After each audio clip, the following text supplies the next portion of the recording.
goodness. What do we do? Well, it comes in handy when I don't really want to talk to somebody, and I have to like a gym or something, I'm trying to do something, and I say, they come to me and they ask me something, what's that? Yeah. And they try to get me to speak English, and I say, Klingon coach, diva whole bit, cheap it. No. I don't speak English. But I'm sure that makes them just want to hang out even longer. Either that or they just kind of back away slow. It was really ridiculous. I had surgery a few years ago, and when I was coming out of the anesthesia, I could only speak in Klingon. I was trying to talk to them, and I couldn't think of English. I had to think about it for a minute. Poor nurses are just English. Right. The medical staff is like, what? It's either gibberish or he really thinks he's saying something. I don't know what it is. Yeah. Well, at first they thought I heard it, is he speaking Russian? What's going on here? I had to think about it first. You always hear about those people that have this operation come out and they can play the piano, or they can, speak something that they didn't know they could speak. Oh yeah. Mark Okren, he lives in D.C. Oh yeah. They would fly him in. He'd sit next to me because I did the language thing, and he sat right next to me, and he would say the words. I would speak it right from sort of his mouth. Oh, nice. It's the only way we could really do it properly. And did he write the language in the 70s, like? 80s. Oh, it wasn't until the 80s? Yeah. Initially, when they first spoke Klingon in the first Star Trek movie, that was Jimmy Doohan who played Scott. He wrote the lines. Yeah. And then he sat down with Okren because Leonard Nimoy hired Mark Okren to write the Klingon lines for Star Trek 3 because he had written the Vulcan dialect for Star Trek 2. So Leonard had brought him in, and so Jimmy Doohan showed him the notes he wrote, and so he used some of those words, like the word for fire, bah, and that was Jimmy Doohan. Yeah. So he just incorporated it. Yeah, Jimmy was a pretty good friend of mine, and he basically said we wanted it so it was really clipped, and very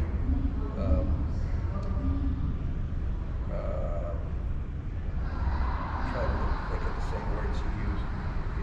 Very sharp vowel sounds, and that's not from his mouth. That's my translation of what he said, but I can't think of the exact words he used. But it was he said. And then the directive came from the studios that they wanted it to Mark Okren. They said they wanted to make sure that it could never be spoken. You do not understand humans. Collecting compliments. So, That's why I said, best costume. So he used all sorts of different, languages to put together. Apache and to put together Klingon? Yeah, things from Apache and things from Hebrew, and there were lots of different, the Galactic, what do you say, Galactic stop or something. I'm not a speech guy, so I don't know the names of all the nomenclature. Business stop. Yeah.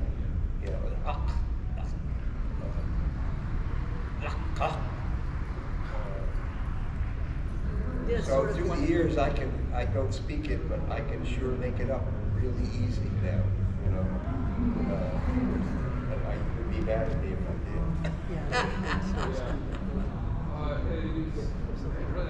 I just saw him back in February. Oh, did you?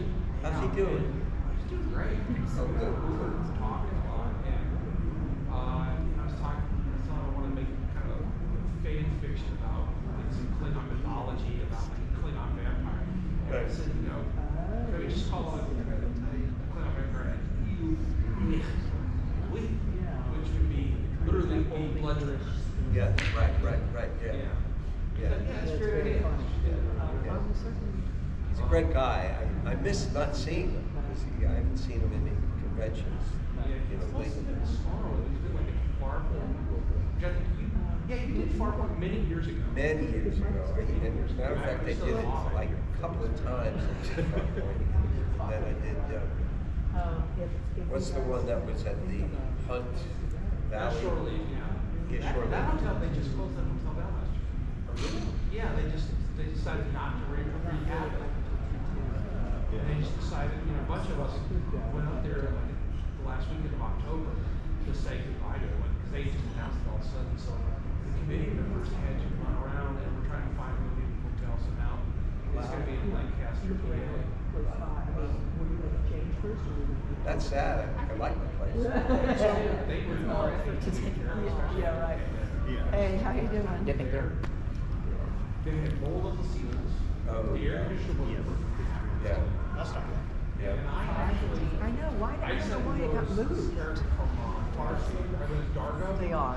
And Well, it's their second year, so they're still trying to I've figure got out. this whole thing, and it's covering even more of me than this. Yeah. And I was dying. I think so. Yeah. I think so. Yeah. Because That's what it was like on the sound stages. I would think today We and used to tomorrow would be work, the it same was- vendors, it yeah, always- yeah. Whenever they had a Klingon vertebrae, Yeah. So they would build the I ship just wanna walk around. inside the filming, studio. like, And then people, see what's- they could take out Yeah, parts right. of it. I could make you know, use some for of these filming before when I purposes. have other photos. Right. And sometimes If we I don't were have in a it, character they were that filming does in that. it. And you don't have long enough. Then the air conditioning Oh. unit would always go out. And then we would just die in there. It was like, it was horrible. Even though we have a small crowd, I'll go ahead and get started at this point. So the first thing we normally talk about with Klingons is understanding the You concept gotta of what. speak up a little bit.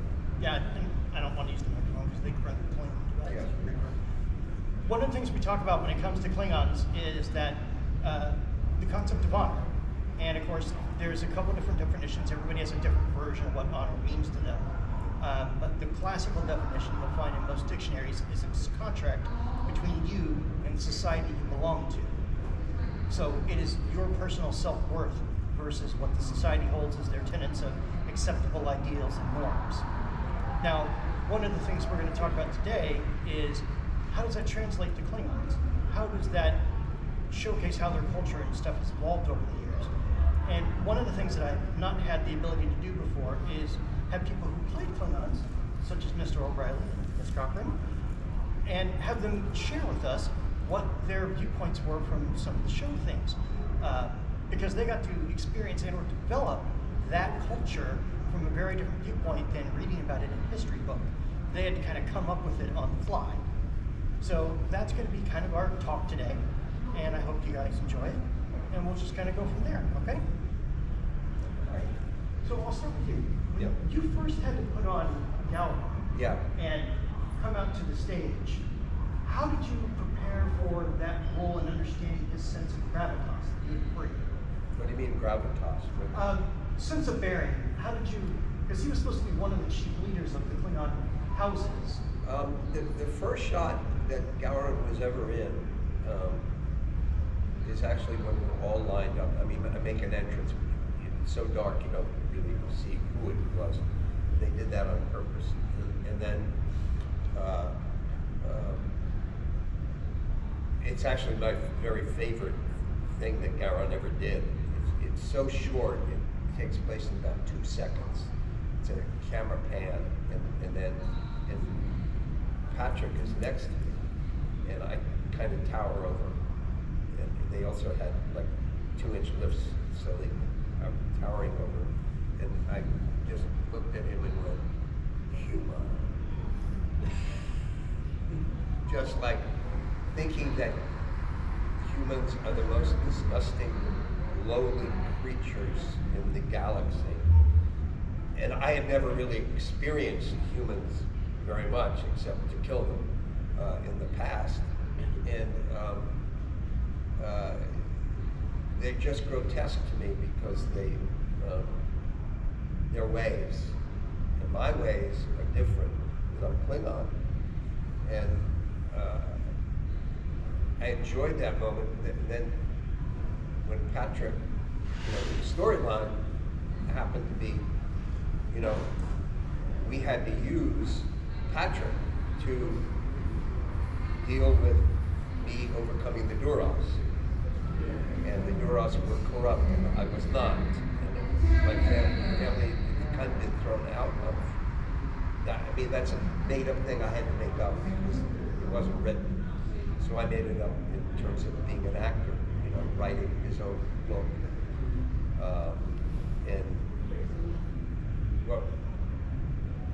But now that Patrick was in a point of power, I could use that in an to my point of view, in an honorable way to become the next chancellor. But the next scene was Charlie Cooper is dead, Kempek is dead, and how we dealt with that. And I said to Patrick, I said, I think it needs to be really like a high-end kind of a thing that you do, because this is checking out who he is. And so Patrick and I talked a lot about it, about how to do, you know, this thing I did was creating the first, in my viewpoint, the first really traditional way of dealing with and knowing that a chancellor is dead in a fair way, you know, in a way that is not killing him, you know, although you can kill him in open battle, but he was not killed in open battle, but we still have to discover whether he's alive or dead. And so I did do that whole thing, created the thing, and it came from me as a little boy. Patrick and I talked about this, you know, being, I was an altar boy in my church. And so it was very, very, you know, everything was done in a certain way. And so when I did that, and I poked him, you know, or stabbed him, and then Duras did it in such a demeaning way, it just motivated me to just kill the son of a bitch, you know, because he was so disrespectful of the previous Klingon leader. And even in death, you still honor a man who has led you and been a force in your Klingon life, which Duras did. So I automatically knew he was the man, he was the culprit, he was the man poisoned. You know, so my motivation was all set just from that moment on. And anyway, so that's I mean, as actors, you make choices and they stick, you know. So I hope I brought that to the Klingon Empire. Nice. Yeah. And then when we meet Cirilla for the first time, it's in a method that her presence had been announced, people knew she was showing up, and to some degree there was a sense of trepidation and fear, which I'm sure aided to some degree your performance. Tell us about how you helped establish some norms in your appearance of Cirilla to people as they learn about you for the first time. Well, I felt like I was told that Cirilla would be spoken of ahead of time before she made her entrance. And this happens in theater all the time, where you talk about somebody and then in the third act they finally show up. And they better sort of live up to the hype, thank you. And so I read the lines, I read some of the notes that were made about Cirilla. And then, as we were just talking, you put on a costume, they give you a costume, and as you said, lifts in your shoes. And I'm already a tall lady, but you put on 3 or 4 more inches and double your width, your bulk, and you're given the strength of this hair, these nails, these teeth, these ridges, and they immediately open the door for you, and you walk through it, and once you have that on, you are who they said you were. Yeah. And you bring your voice to it, and you commit to the words. And so much of it is a visual that then you just have to believe in, you know?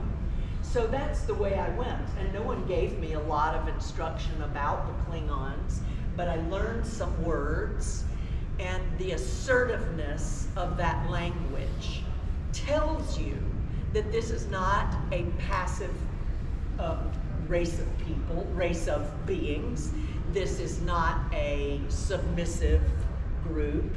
You know, the language is right there for you on the page to say, I establish my primacy. I'm pretty much above you. And you will have to prove yourself to me. And I felt like that was sitting there for me on the script pages, and no one had to say, stand up a little straighter and talk a little meaner, you know.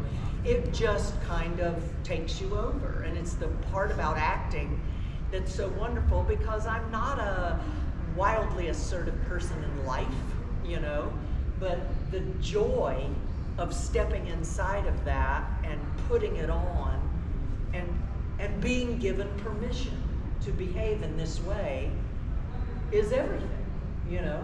And then the rest of it just rolls out like a carpet, you know. You know exactly what to do. Yeah, yeah. You know, I mean, you must have felt that yourself. Yeah, I did, and it was an amazing feeling just looking at, after they, you know, finish your makeup, you go, I'm not thinking I'm Klingon, I am Klingon. And it's, Klingon Mosh. Yeah, and it's truly an amazing feeling. And I loved it because I was a big Klingon fan, you know, from the original and from what I could see from the show.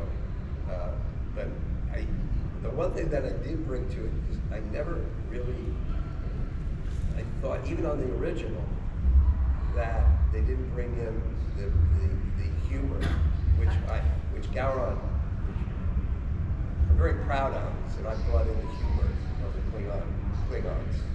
And the humor is very base humor, but it's, you know, we're drinking and fighting and having a joyous, glorious time, and, you know, having fun, you know, just beating each other up and just having fun and drinking, you know, blood wine and having a good time with it. And I thought Tony Todd was really wonderful in that too. Tony Todd was a very special Klingon, and I thought he was actually the very best of all of us.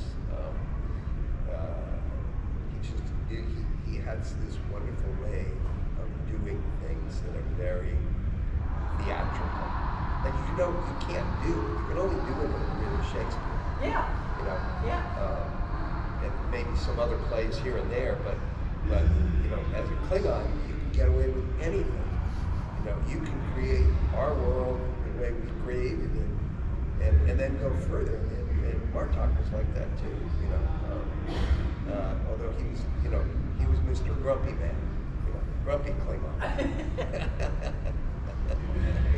But you know, you get your power too from the way others treat you. Yes.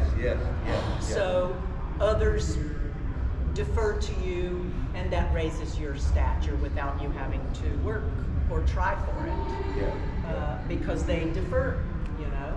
Like, it's not Cirilla, it's Lady. Lady Cirilla. Exactly.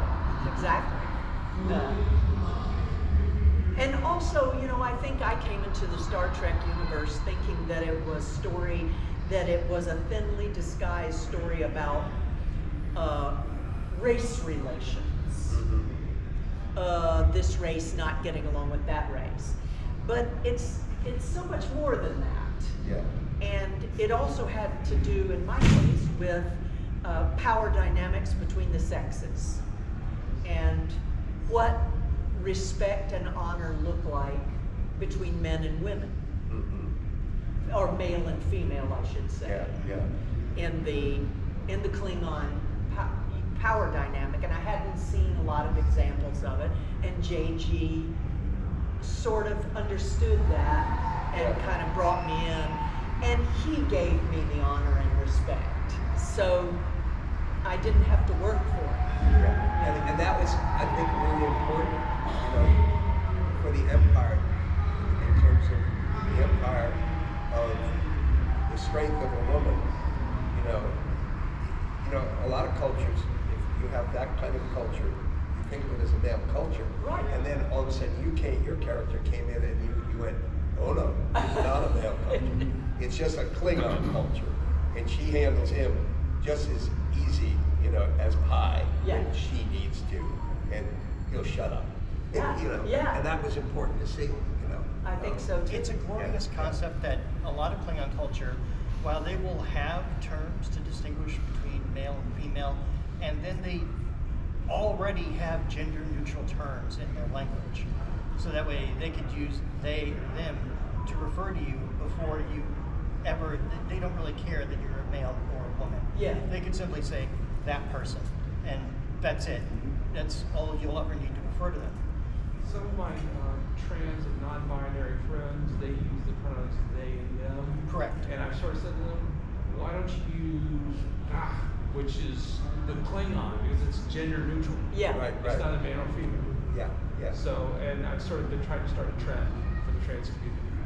It's a great idea because I think the What's the pronouns word? are Not gah. Gah. Gah. Yeah, okay, Not it's like the hard K on the end. G-A-K and then Gah. G-H. Oh. Whereas gah is Yeah. G-A-C-H. So, Is that it? gah. Gosh. Gah. Right. The soft feature. And there's gah, which makes me hungry. As you should. That is neat. But that's Yeah. true, you know, no, but people have so much trouble with the pronouns today Yeah. as we are moving into a more fluid Yeah. understanding of gender. And if there was just one If there pronoun, was just one word, one pronoun, I think Yeah. it's a it good makes movement. a lot more sense. Yeah, You know. I love your suggestion. I love trying to make that a thing. Yeah. Not Yeah. just to help everyone with their identifications, but I'm pro spreading Klingonese around the lexicon. Yeah, if we could just make Klingon the general term language would be good. right. Yeah, But right. it was a meritocracy because they did not care if you were male. They did not care if you were female. They cared that you got the job done. Yeah.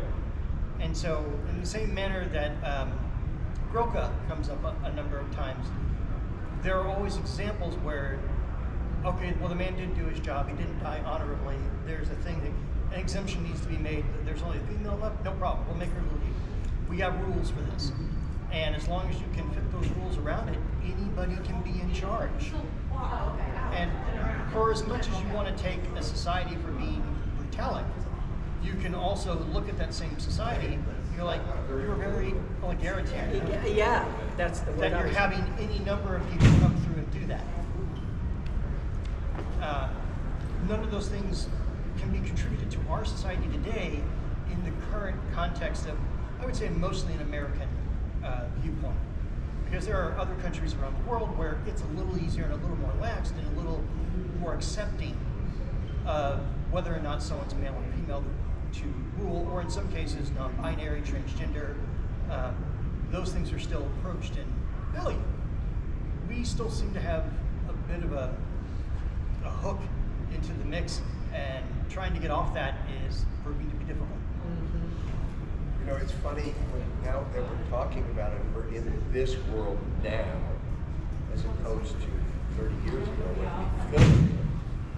Now I'm sure if they had, remember the scene where the Klingon Empire tried to attack the Deep Space Nine? Yeah. Yeah. If they had it now, they would have a lot more female warriors there, rather than all male warriors. But that was then, and this is, if you refilmed it, that would totally be changed, Yeah. I'm sure. Yeah. There was the last episode was cool. John Holocaust, Yeah. before he passed away. Yeah. There's a scene where they're on the bridge of the bird of prey, and the science officer and the helmsperson are both females. Yes, and they were showing much more distinction about that Yeah. being a commonplace thing and not something that anyone really cared or drew attention to it. Because, of course, for their culture, it's a normal thing. And why would you draw attention to it at that point? Yeah. A warrior's a warrior's a warrior. Exactly. Well, I mean, Worf said in that episode where they had to join forces with the Jem'Hadar, some other Jem'Hadar from getting technology from, I forget the other race's name, something from the next room. He pointed out that women were their partners in battle, and in addition to being mothers of their children, because they found out that there were no female Jem'Hadar. They were all bred to be male. Ah, Yeah. that's cool. Yeah, that was back in the first season Michael was on the show of Deep Space Nine. So it was Yeah, season 4. season four, Yeah. It's so funny though that you say however long ago it was. Are we looking at it now through a different lens than we did 30 years ago, where it might have been a little more Yeah. impressive for these kind of characters to emerge? Right, yeah. That must have been At more. its time, it was well noticed and for us, the fans, very well received. Yeah, Because that's the future we want to watch. exactly, Right. exactly. We were there, ahead of the game. Yeah, Yeah. All of the Star Treks, from the original through Voyager and Enterprise, I mean, they were basically trying to tell the stories because it goes. The Twilight Zone was also trying to tell the stories that you couldn't tell on, like Andy Griffin or anything else. They were able to get away because it was science fiction. Yeah. Some people wouldn't take it. The network execs wouldn't take it seriously. But Right. we, the fans, took it seriously because this is You what were we seen, want. finally. that's right. Well, You don't. We're not trying to push a. It didn't look like they were trying to push a theme, but the fans received the theme Yeah. in a way that could not have been known at the time. It's funny that we're always, any shows like Star Trek are reaching for the future. But it's the now of our time. Another show that did that, I thought, beautifully, but didn't last at all, was Max Headroom. Oh, God. Max Headroom. Where they tried to, and it said in the beginning, a half an hour into the future. Is that what it did? Yeah. Yeah. Oh, that's funny. I did one of those, and it was a look into the future. And I played a mad bomber, Oh, God. and 10 years later, There that's he what was. that's what we got. We got the mad bombers, and other things much worse. But the whole basis of what I was doing as a character was to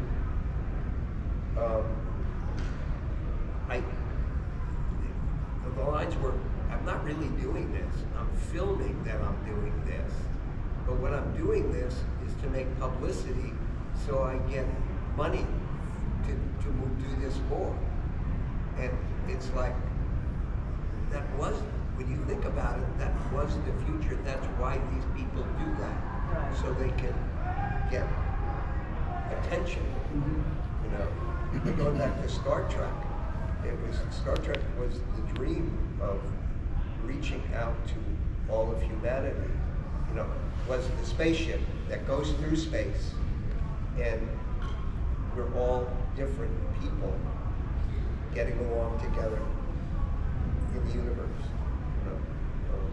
and way beyond that too.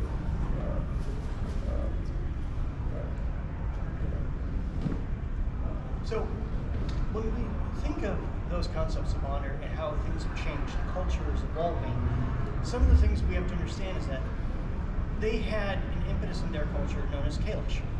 And this was a man who changed by himself, but not alone, all of Klingon culture. It wasn't just that he wanted a fancy sword to hold up and say, this is a thing, we're going to win and define our culture with this thing. This was an idea that he was trying to plant. This was a notion of, I want a warrior culture to thrive, to grow, to strive, to be things. Now I need to give it a way to get there. And so he invented the most basic concept that you hear people saying, and I'm not taking a new angle on this and that regard. The hardest thing to kill is an idea. Because once you create it, it's out there. People take it for their own. They absorb it, they understand it, they internalize it, and then they try to share it with other people. At that point, it's a living entity. And it's no longer just this. They often say, "Su pu quantu lube," which is, there are no old warriors.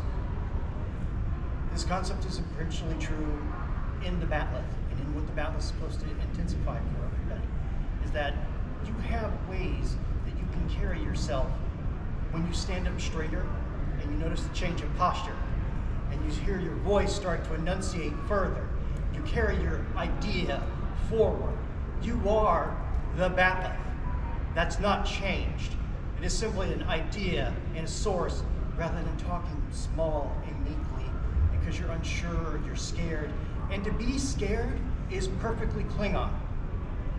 However, the next step of that statement is when you fight your fear and do the thing that makes you afraid, that is Klingon. These are the things that both characters exemplify in a form or fashion. I remember you talking to me at one point about the notion that you didn't expect such a formidable adversary in Jadzia.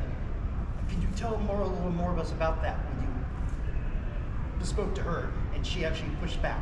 Right. Well, it's that thing of making assumptions. I had this whole notion then about making assumptions about other races, other people of your same gender presentation. So that women, of course she's going to be weak, of course she's going to be soft, of course she's not going to be able to live up to the challenge of being part of the Klingon tradition. And so it's not that I have a prejudice against I'm not trying to keep the race pure, I'm trying to keep the weak away for the good of all of us. The weak have to go away. Well, I just misjudged her. And I think the great part about Sorella is she does, in her way, admit that she misjudged. She won't say, "I'm sorry," but she will admit that she misjudged what she saw presented to her. And I love that idea that we can't know another person from their outer shell. We can guess what a Klingon is going to be like, but we can't really know them. We can guess what Jadzia is going to be like, but we can't really know. She gets tested, and I think it's a big surprise. And I love the note. I loved it on whenever I saw Star Trek and a character got surprised by the behavior of someone they didn't think was going to come at them like that. That they had to deal with the reality of that person rather than what they represent. And Jadzia, I thought was the perfect foil because she stood right up, she passed all the tests, and then she fought back, She was not going to back down until we made our peace, She didn't apologize either. I think she just said, "I misjudged you, I misjudged this." And I don't know, I just loved the notion that no one had to sublimate themselves to somebody else. Everyone got to rise up together. What a world. I really love that neither one, like you said, pointed out, neither one apologized. Because aside from Worf, who's had maybe a little too much human influence, who does apologize, one of the things that we appreciate about the Klingon persona is you don't hear them say, "I'm sorry." You see them change their action. Yeah. So it's the most genuine apology without the platitude. Yeah. Just go, "We've changed up, we're not doing it again." Right, I'm and gonna they treat turn you this way. differently, as opposed to, "Oh, I'm sorry," and then they keep doing the same thing. Yeah. Brian, I've got to run. Oh, is your friend show Is us? it? Yeah, thank you very much. Got 5 minutes anyway. Did Mary shoot you all the time? You shot through your time. You didn't even show us how to wield the weapons. That's okay. So we wanted to make sure Shannon had the opportunity to hold a Kurlith because they didn't really give her a weapon to wield. And now she actually gets the honor of something that she has no idea it's coming at her just yet. This is question time. Whoever asks the best question walks away with the curly. Wow. So, if you have questions, you want to come up to where the front two chairs are, and then, yep, she's got it. Yeah. You did perfect. Yeah. So you don't want to grab the sharp side. That's Oh, okay, I was going to let that go. I know. I'm working on it. I'm working on it. Okay, sorry. Well, I have a question. I don't know if it's gonna be the best question. We obviously, or at least I personally, don't know much about Klingon child rearing. So how different do you think Worf would have been if he and Alexander had actually been a family with Kalar before she died on TNG? And how different would that have affected, Jadzia's, relationship with Worf? Do you think he'd even exist in that plane? I wondered about that, how how Worf would have been shaped differently. You probably know this. I have thoughts on that too. Because he Kalar didn't still like might have the been Empire. Yeah, he still might have been posted to Deep Space Nine, but He also was someone who was very into monogamy. and that's So- just because he was raised by humans. I think it was more that the family, the Brzezinkos, were probably monogamous as well as, I would say, a fair portion of Earth at that point still. And he was shaped by human values at that point to believe that one partner is all you ever get, or you have to do it sequentially, and you have to wait for one of them to die. And the Brzezinkos were doing the best they could with a child who, it wasn't this child's fault that they were the survivor of the massacre. So that being the case, they did the best they could with trying to raise them. But Kalar, if she had become the prominent figure in Worf's life, still distasted the rigidity of a lot of Klingon norms and would have fought against it. Like, you want to try something different? Fine.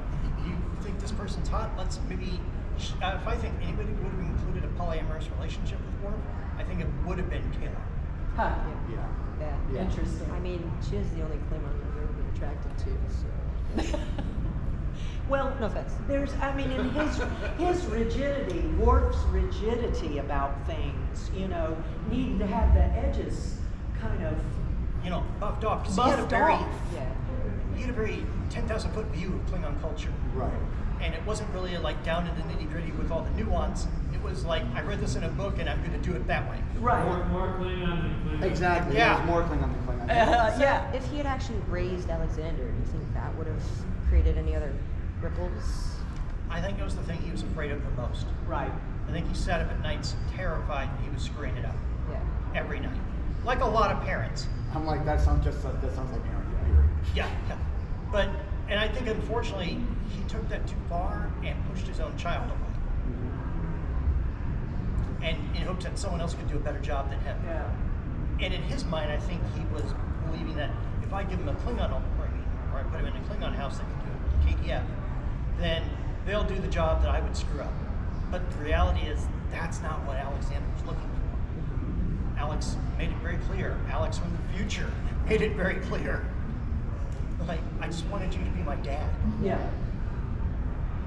And to some degree, regardless of culture, we're all asking for the same thing.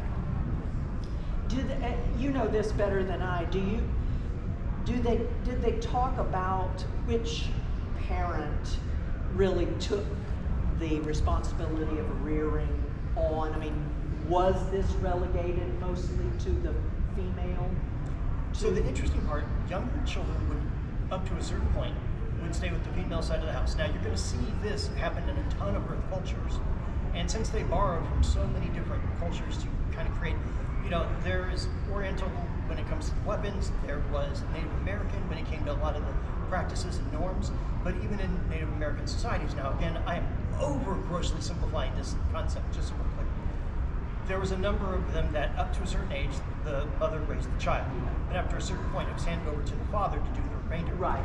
And this was a similar practice among the Klingons, and it was simply because that's what the show producers had decided that this would be what we would do. Right. If Worf was your son, what would you have done to him? What would I have done? I'm gonna sit down too. That's a good one too. mean, I think what Sorella prizes in Martok is the honesty and the sort of sharing of credit and pride in family. And I think she would have raised Martok to extend that to others that were deserving, and to be less closed in that way. Because I always found Worf to be, you know, you just wanted to shake him or, you know, or slap him, or, yeah, right. But the same way the Klingons would speak poetry to each other and then throw things at each other or hit each other. I love that. I love that. Yeah. So, Lady Lucara is a name that doesn't get tossed around a whole hell of a lot because that's Kalish's wife. And they talk about the Fakir, which are the soldiers of Mor, who was the original leader of the Klingon people before Kalish overthrew him. And just to be clear, all of this stuff that we're going over is canon material that's been talked about in shows, not licensed materials that people books. Love and equality was huge among Klingons. And it's not that, you wonder where the broken thing come from? This is great. So, on their wedding day, they have their ceremony. Friends, family, everybody's there. And then, what happens for the after party? 500 Fakiri soldiers break into the room and start attacking them. And so what they decide to do is recite their marital vows during the fight. But he tosses her, and it's the first example that we have, and I'll get over to why it's an example in a second. He presents her a batleth. They fight together with batleths. The difference is that Lucara's batleth did not have a cutout here, but looked like this design. That's the difference. So he made her one unique to her. And that's the batleth that shows up on, when you're inducted into the Order of the Batleth, it's Lucara's batleth on the medal, not Kalish's. So it honors the woman who decided to create an order that would, it's been abused like any source of power and whatnot throughout history, but she created an order to help keep Klingons to the tenets that Kalish set. So that is the Order of the Batleth. When you hear about the rise of the warrior caste, that is when it's being used inappropriately. Yeah. Look like you have a question. I'm not going to stop it. Okay. It's a little bit long-winded, but bear with me. In the episode The Sword of Kalis, Worf tells the story of the Her, an unknown alien race that invaded Kronos 70 centuries after Kalis. Yes. And stole the Sword of Kalis. They briefly occupied it, but Klingon warriors repelled them. Now, During the 15th century, the 1400s, as we would understand it as humans. right. Now, obviously, because of this invasion by an alien race, Klingon technology advanced because they captured technology. I love talking about that. Go ahead, keep going. Do you think that the reason that the warriors took more of a predominant role in Klingon society over the craftspeople, the scientists, and the lawyers, as was talked about on Enterprise, that reshaped Klingon culture and made them more xenophobic against aliens? I certainly think it's a contributing idea that did not hurt the notion of we should. Humans tend to use the term the other to describe something they don't understand. And I think Klingons were forced to deal with that notion for probably the first time in their history, because not only do you get to see an alien culture for the first time, it's not friendly, it's robbing you of your culture, and because they think it's cool to do so. They're just like, we're gonna take these things, it'll make them weak and, indefensible. They were wrong. They were so wrong. Because in the end, while the Klingons might have lost an object, they didn't lose the idea the object presented. as I mentioned a little bit earlier, the bat'leth is simply an object, but it's also an idea. Because at one point the Klingons had said, enough's enough. We're not standing for this anymore. And they kicked them off the planet. A medieval culture took a technologically superior one and kicked it off their planet, but then said, hey, we're keeping your toys. Gotta go. And of course, it took us another couple hundred years to get into space travel, but imagine what would have happened if Europe went through that. Oh, God. You went from fighting, and the big reason why you didn't see large-scale battles is a couple of reasons. We'll take the most obvious one: A, production. But B, when you start getting in canon things, these were people that lived initially in underground lava tubes. And it was because Molar loved doing that, and sacrifices made it easy when you had a lava tube handy. But when you finally, and it's Kalish that brings them up above ground and starts to populate the rest of the world at that point. But that still took them a bit of time to do. Luckily, Klingons live a few centuries ahead. Once you still have that, it's doctors, it's scientists, it's other people doing that. But when they made it easy enough for warriors to man these things, then yes, the warrior culture took a rise and a hit. Because they're like, oh, well, we don't need you anymore. We figured it all out. Everybody makes mistakes. And they learned it too. Anyone else with a question? Shannon, you've got really three kind of key characters that you occupy in the Trek universe there. And as an actor, obviously, there's something innate about you that you're bringing to characters. And I was wondering if there was anything, whether purposely or by happenstance, kind of carries through between your Maquis, your Romulan, and your Klingon personas. And this is going to be the last question because we're probably cutting in this next thing's done. That's great, and I mean, and someone already gave me the answer. A person who came to a panel and stood there and said, "Look, you know, we go through these, we go through our lives, and we look at the media, and even today, women are just not represented as having a core of strength without being labeled a bitch." And so all three of those characters, I guess if you randomly met them, you might say that's a bitch. But instead, they were people who believed each one of them believed very strongly in the mission or the path or the idea, as you were saying, of where they were going, and it was for a good thing in their minds. And so I think they were all three honorable. They just didn't necessarily present, even someone like Kalita, who ultimately became a pirate, still believed that the Maquis needed that kind of help, that the only way they could maintain any kind of presence was to use their wiles to. So I think they all contain a kind of desire to survive and a kind of core forward motion, you know? Because it seemed to me, the way I kind of view it looking at it now, it feels almost like the same core character at three different stages in your life. Like Yeah. Kalita's brash and Maquis and rebellious and more aggressive. Then even though Cirilla is the lady, the elder statesman of that group, is actually kind of that middle life. That's right. Where I'm acting more mature, but almost above my grade. Yeah.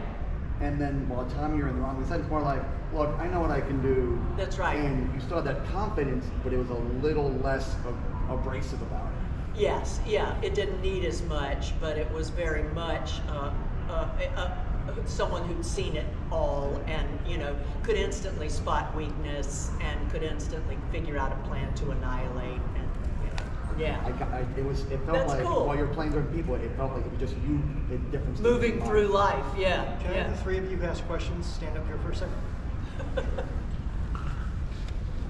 All right, it is up to you to decide who gets the curl. Well, I'm gonna say, what's your name? Kira. Of gorgeous. I'm going to say this would be my vote simply because it was not a completely answerable question for me. You know, it made me think, and I'd never really gone down that path in my mind. So that's how that's my vote. Thank you. This is yours. Yeah.